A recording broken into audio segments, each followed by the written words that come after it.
মজার কথা, কিন্তু আমাদের বয়সে ব্যান্ড? আমরা তো ঠিক করে হাঁটতেই পারি না।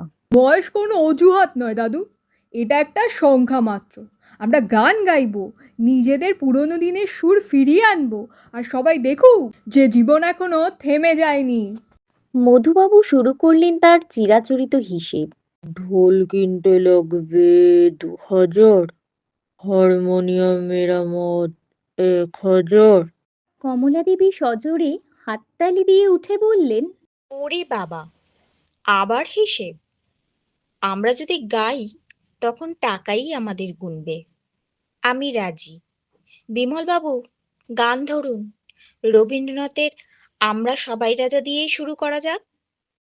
বিমলবাবু তার বহু বছর ধরে নীরব থাকা গলাটা ঝেড়ে বললেন,